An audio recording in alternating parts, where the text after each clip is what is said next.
अस्सलाम वालेकुम। मैं उम्मीद करता हूँ आप सब लोग खैरियत से होंगे। देखिए, मैं एक उर्दू की इस्तिलाह पर बात करना चाहता हूँ कि जो हम अपनी ज़िंदगी में बहुत मर्तबा इस्तेमाल करते हैं और हम चाहते हैं कि हम उसका जो एग्जैक्ट मीनिंग है उस तक हम पहुँच सकें। वो है ख़ुद पसंदी।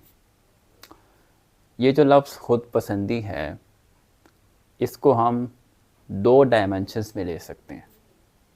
एक पॉजिटिव डायमेंशन है, एक नेगेटिव डायमेंशन है। सबसे पहले मैं आपको ये बताते चलूँ कि जो हमने मौजू लिया है, वो जो इस पर हम बात करेंगे, इस बात को करने के लिए हम ऑब्जेक्टिविटी के बजाय ये कहेंगे कि सब्जेक्टिविटी पर बेस्ड करता है। कैसे?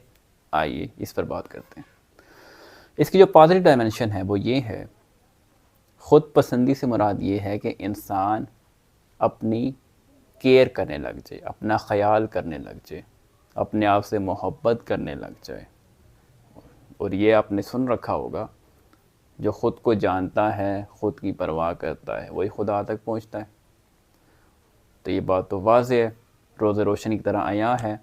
जब तक एक इंसान ख़ुद को नहीं पहचानेगा, अपनी कदर नहीं जानेगा, अपने आप की जो सलाहियतें हैं उनको इस्तेमाल में नहीं लाएगा, अपने आप से मोहब्बत नहीं करेगा, अपने आप को अपना नहीं समझेगा, तो तरक्की नहीं कर पाएगा, ना रूहानी तौर पे, ना किसी और फील्ड ऑफ लाइफ में।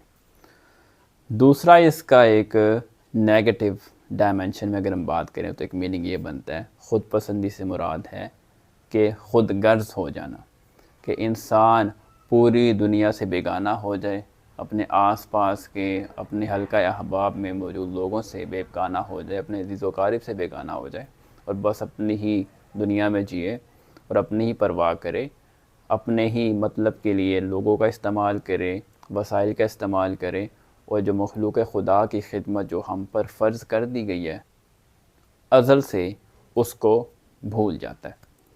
तो अब ये आप पर ही मुनहसिर है कि आप इसको किस डायमेंशन में एक्सप्लेन करना चाहते हैं और इसका मीनिंग ग्रैब करना चाहते हैं। तो मैं बात यहीं पर ख़त्म करूँगा और जो पहले वाली जो बात है, जो पॉजिटिव डायमेंशन है, मैं उस पर ज़्यादा ज़ोर दूँगा। ये ख़ुद पसंदी एक अच्छी चीज़ है कि इंसान को अपनी केयर करनी चाहिए, अपना ख़याल रखना चाहिए, अपनी परवाह करनी चाहिए। जब इंसान ख़ुद से मोहब्बत करने लग जाता है, वो ही फिर उस अल्लाह ताला की मखलूक से मोहब्बत करता है और फिर वो अल्लाह से मोहब्बत करने लग जाता है। तो एक यही कुलिया है अल्लाह तक पहुँचने का और अपनी दुनिया और आखिरत संवारने का। मैं उम्मीद करता हूँ आप सब लोगों की वीडियो पसंद आई होगी। देखने का शुक्रिया। दुआ में याद रखिएगा। अल्लाह।